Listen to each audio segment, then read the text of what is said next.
महानिकालाचं महाकवरेज तुम्ही एबीपी माझावर पाहताय। दिवसभरातलं सखोल विश्लेषण, त्यासोबतच निकालाचे प्रत्येक अपडेट तुम्ही एबीपी माझावर पाहतात। पुढची बातमी आपण अश्विनकडनं जाणून घेऊयात। अश्विन, दीपक, या सगळ्या प्रचारामध्ये खास करून अजित पवारांच्या प्रचारामध्ये एक गोष्ट प्रकर्षाने समोर आली होती, ती म्हणजे गुलाबी रंगाचं जॅकेट।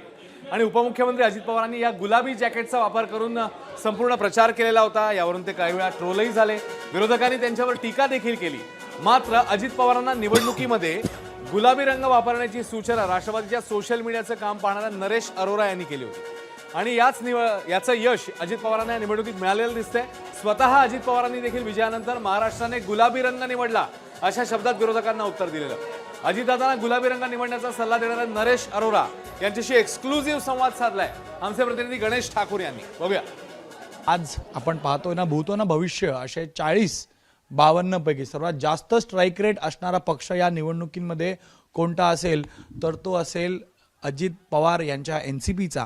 आणि त्याचे शिल्लेदार नरेश अरोराजी माझ्यासोबत। नरेश जी, मैं कह रहा था, आता मराठी तुम्हाला येतं? 6 महिने, तुम्ही किती महिने झाले इथे? तुम्हाला 5 months 5 months। मग तुम्हाला मी मराठीत प्रश्न विचारले आणि तुम्हाला कळतील प्रश्न माझे। ट्राई करते हैं लाइव टीवी पे, मालूम ट्राई करेंगे, देखते हैं कि आपकी बात कितनी समझ पाता हूं मैं। व्यक्ती अशी आहे की 5 महिन्यामध्ये मराठी त्यांना कळली, त्यांना समजतं आणि यामुळेच अजित पवारांनी यांचं ऐकलं असं मला वाटतं। 2 शब्द बोलण्यासाठी लोकांना घाम फुटायचा, पण तुम्ही 2 शब्द नाही, किती शब्द आणि किती बदलाव त्यांच्यामध्ये आणला, हे शक्य कसं झालं?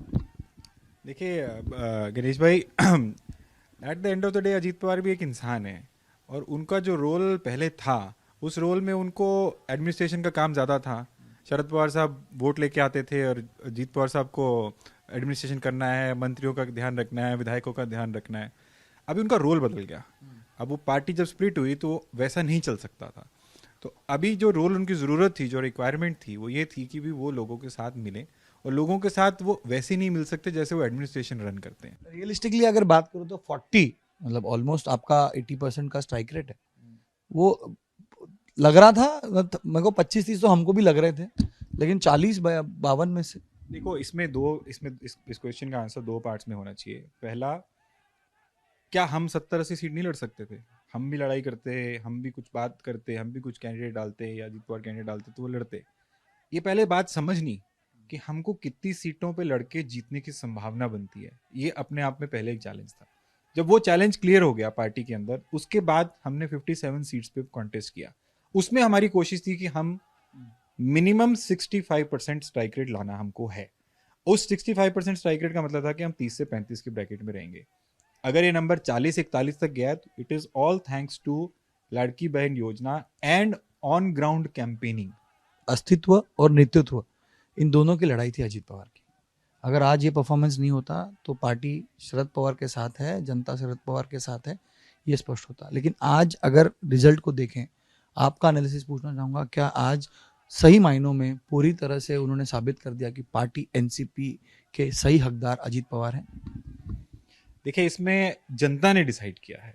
जनता का जिस प्रकार का मैंडेट आया, ऐसा नहीं कि कोई क्लोज कॉन्टेस्ट जीते हैं। 20,000, 30,000, दादा खुद 1 लाख प्लस।